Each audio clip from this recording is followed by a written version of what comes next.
Hey everybody, and welcome back. Today I'm going to be unboxing, or in this case unbagging, some retired LEGO sets I got from my local toy store, reviewing them, and placing them in my LEGO room. Each of these LEGO sets is from a different theme, and from a completely different era of LEGO, so I'm very excited to share these with you. So without further ado, let's get into the first LEGO set. The first set out of the box is the LEGO Disney Brickhead's 100th celebration set. This set was released in February 2023 and ran until March 2024, and contains 4 iconic Disney characters in brickhead form, with 501 pieces in total. Going from right to left, we have Tinkerbell, Snow White, Mickey Mouse, and Oswald the Lucky Rabbit, with the black and white Steamboat Willie edition of Mickey Mouse being my favorite from this set. At time of purchase, this box came unsealed and was in immaculate condition. Moving right along, next set out of the box, we have the Volkswagen T1 camper van. This LEGO set had a 9-year production run, being produced between 2011 and 2020, and contains 1,332 pieces. This set did come used, with the box being in fair condition, with some definite damage around the edges. The LEGO set itself came in fair condition, with almost all the pieces there. There were a few pieces missing, and I'll go over that in a second. But overall, I'm really happy with this set. Basically everything that I'm looking for is there. I love the wheels on this car, just the simple dome hubcaps. The rear lid can open up to reveal the Volkswagen 1100 flat air-cooled engine. The pop-up feature on top of the roof still functioned, and the fabric piece was still there and in great condition. I love the little pistol pieces as the door handles, which open up to reveal the interior of the van. The roof of the camper can be removed to expose the very detailed interior, with basically everything being there, but this is where we get into some of the pieces being missing. The dining and kitchen areas were complete, but every window was missing the curtain pieces that came with them. Kind of disappointing. The other things that were missing were some sticker pieces on some portraits, and also the front emblem. The sticker pieces were there for the front and rear license plate. Overall, I'm very happy with this set, and I cannot wait to display it in my LEGO room.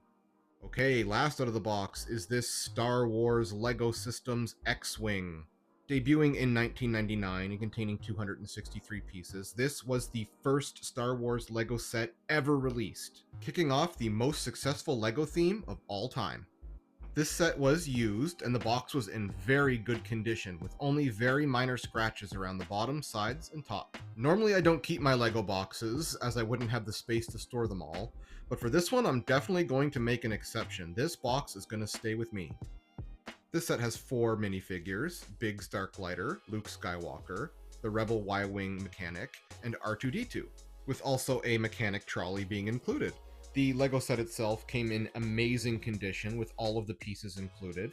For an over 25-year-old LEGO set, I was blown away by the condition of these pieces. With all of the printed tiles on the wings, the body, and even the front glass look excellent. Someone took great care of this set during its life. I even made a custom little stand to help me display it on my LEGO shelf. I had to get some shots of this next to the newer 2021 X-Wing just for some funny comparisons, coming in more accurate white instead of gray. Even comparing the 1999 minifigures to the 2021 minifigures, you can see how far LEGO has come in just the print details of its minifigures alone, with Luke's lightsaber from the original set having a small defect bubble in the lightsaber. Although I do love the shiny chrome lightsaber hilt from the original set more. The bodies of the R2-D2 minifigures were almost identical, with only the head showing much more detail on the newer set. The mechanic's cart came complete with all of the tools and cargo, and once he was loaded up, he was ready to fix some broken X-Wings. My favorite minifigure hands down is Biggs Darklighter. I burst out laughing when I saw the simplistic design of his face. Overall, I am so happy with the condition of this set, and I am very excited to get this displayed on my Star Wars shelf. With all of these LEGO sets finally put together, the only thing left to do is to find some space for them amongst my other LEGO sets. And I figured since I'm going to be working on my Star Wars shelf anyways, I'll add these 2 MOCs into the mix. So we're starting with the Disney Brickheads here. I'm going to move the Luxo Jr. lamp off to the side to make some room for Oswald, Mickey, Snow White, and finally Tinkerbell. I'm also going to be adding my last plexiglass display stand into the back there to raise up Russell, Carl, and Kevin to give them some height over the other Brickheads. And there we have it. That one was quick and easy. Originally, I did not like the Brickheads, but slowly these things are really starting to grow on me. Next, we have the T1 camper van placement. This one was fairly simple as well. move the 911, the truck, and the Ford Mustang out of the way, and plop the camper van right in the front. After just a few more minutes of tinkering around to make everything fit a little better, this display is complete.